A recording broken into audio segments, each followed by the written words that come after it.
Watch this next clip. Hang on and watch this next clip. People are doing some really cool stuff together. Start imagining yourself as part of something like this. You might be on the funding end, you might be on the small business end, you might be a community organizer, you might be a mayor. Even just imagining a different, more connected future is important.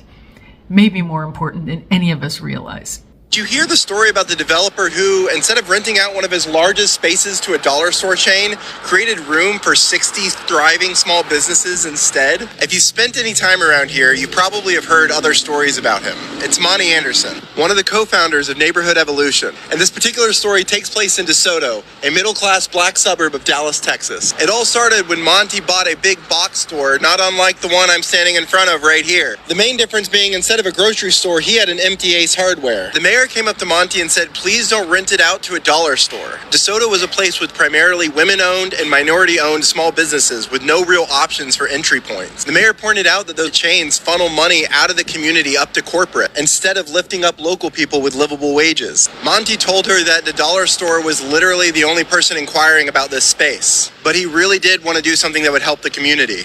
He asked if necessary, could he reduce the number of parking spots in the parking lot to the mayor? The mayor said yes. Could he host businesses which were typically unpopular, like tattoo shops? The mayor said yes. Could he build affordable housing on it in the future? The mayor said yes. Though he had bought and sold this property multiple times in the past, he decided he was going to develop it himself this go-round. The first order of business was to cut out a section of the parking lot, to string up lights, add tables and food trailers to create a sort of food truck corral. It's easy to drive by, to miss, and to ignore these big sort of shopping centers when you're not interested in it or looking for it. But it's a lot harder to ignore a place that's buzzing with people. And it worked. The top-selling food trailer sells up to $20,000 of merchandise a week. And the youngest entrepreneur who started a snow cone stand was just 12 years old. And we haven't even gotten into the inside. As you approach the DeSoto marketplace, instead of there being one big opening, you'll see 7 smaller holes punched into the facade. Each of these openings would become a service window for a micro kitchen. In towns across America, you have hundreds of people cooking meals in their own home kitchen, selling plates on Facebook, never imagining that they could own their own space. Business loans in the hundreds of thousands of dollars make that leap impossible. But with Monty's Kitchen, it was just a rent of a couple $1,000s a month with leases as short as 1 year, which is unheard of in the commercial real estate world. And those outward-facing windows turned out to be critical.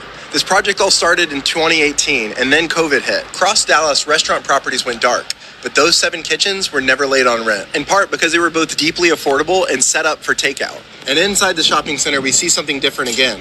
Instead of one monolithic store, Monty chopped it up into 60 individual offices and spaces with rent as low as $300 a month. In there, you could start a barbershop, launch a vitamin business, or try an idea without risking your life savings. Now here's the thing, some developers might look at this and shake their heads. What's the value in managing 60 small businesses? But Monty pointed out it's like managing an apartment complex with lots of tenants. It does take a mindset shift, but Monty is making more money this way. The old Ace Hardware used to pay $5 a square foot for this space. The dollar store was looking at $7 a square foot.